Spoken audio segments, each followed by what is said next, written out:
All right, well, let's continue our conversation with a focus on another aspect of youth unemployment. The youngest cohort in today's workforce, Gen Z, comes with a different set of expectations about work, from social responsibility to flexibility in work from home. But as the balance of power shifts back to employers, how will these trends square with the new economy? Well, joining us now, Yahoo Finance's Kelsey, Barberio.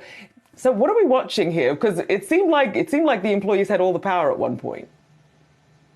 Definitely seems like they did. I think that now people are a little bit worried about stability. I think that's going to be a big thing, like it would be for anybody. You know, we're a little bit scared about the economy. I think that people want to find themselves in a role that is going to make them feel, like they might be there for at least a little while, given how things are. But I think outside of that, there are a lot of factors. I think that people really care a lot about a remote or a hybrid work environment. I think that especially there's a shift there where people at one point, I think, wanted to be fully remote. That was a big goal. And now we have all these recent grads who have never been into an office.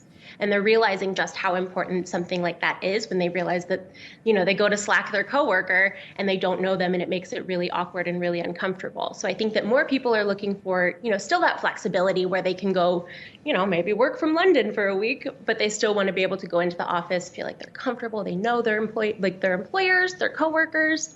And that's another thing that I think people are really caring about right now is they want to know, who they're working with. Are they going to be friendly with the people that are there? I think that people are trying to avoid a toxic work environment in any way possible. I see TikToks about it all the time, the terrible boss or whatever. People want to make sure that they're going to be in a role that makes them feel fulfilled. And that's, based on their coworkers, based on, different perks and things like that. But I don't think people care as much about the Google type perks these days. I think people are more concerned about stability.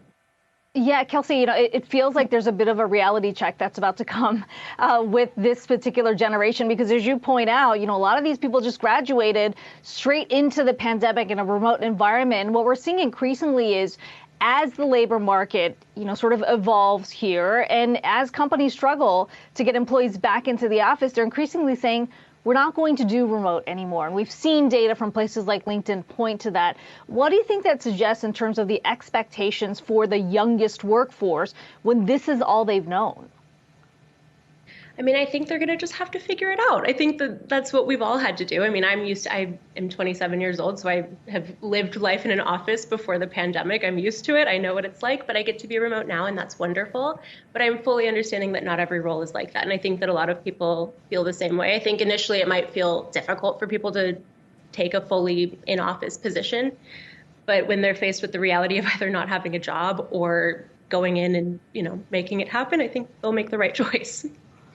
Okay, we'll be watching. Certainly employers hoping it's moving in that direction. Kelsey, Barberio, thanks so much for that.